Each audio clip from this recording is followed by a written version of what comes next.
And welcome all to the Freedom of Handicap. We are talking to Tiffany van Soest, the glory, 5 times super bantamweight champion of the world. And Tiffany, how are you?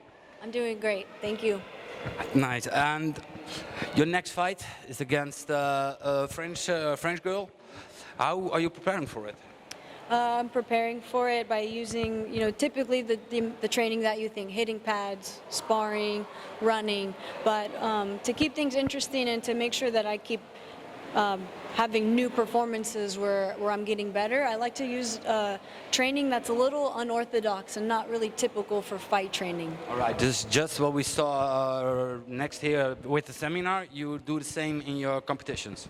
Yeah, I mean, kind of like how my style is a little bit different. I think because my style is different, to make sure that it stays sharp and that it's very effective, I have to train a little bit differently than the average fighter. Mm-hmm. Okay, and you've been at a high level almost all your life. How is it to see little ones that got opportunity to come not just as far as you are?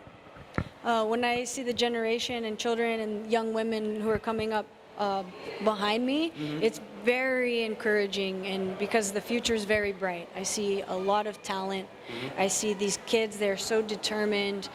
These young adults, they have a lot. I mean, so many tutorials are available online, mine included.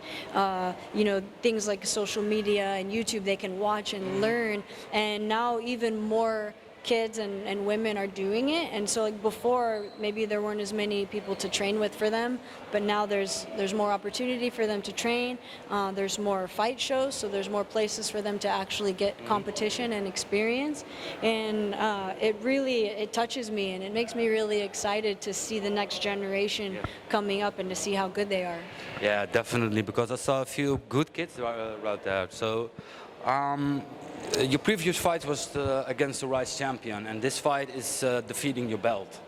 Was it different the last time because it was a Rice champion? I think because, having a champion against another champion makes it more of a big special occasion. And it really, when we put champions from other organizations against each other, if you're the champion of glory, you're the champion of glory. You say you're the best in the world, but you didn't fight somebody from another country who's also a champion. But when we do fights like this, it really shows who is the best in the world. That's definitely you, man. I can definitely guarantee that. I saw in the past of you that you do Muay-thai, a 5-time champion Muay-thai. What's make the difference between kickbox and Muay-thai? The rules and the tempo, definitely. In Muay Thai, tend to start out a little bit slower and build the pace. And usually in traditional Thai boxing, the 4th round and the 5th round count the most. But also the strikes you're allowed to throw. In Muay Thai, you can throw elbows, you can clinch and sweep. And in kickboxing, we don't have the use of our elbows, and we can clinch for maybe 1 or 2 seconds, throw some knees, and then break. I think the pace and the tempo of Muay Thai, it's slower and then it builds. And in kickboxing, it's the pace and the tempo is a little bit faster. So the rhythm of the exchange is different also. All right, and you grew up in America. You choose the Netherlands as your training ground. Why? Because Lucien Carbin is here. Yeah, I know. Yeah, so I got to a point in my own training and my own career as a martial artist that I needed a change. I needed something fresh, and my style was already different, and I know his style is very unique and different, and so I think a martial artist like him, a coach like him, who's a legend, who's an artist, who's a master, and an athlete, a fighter, a martial artist like me. I'm also an artist, also different and clever.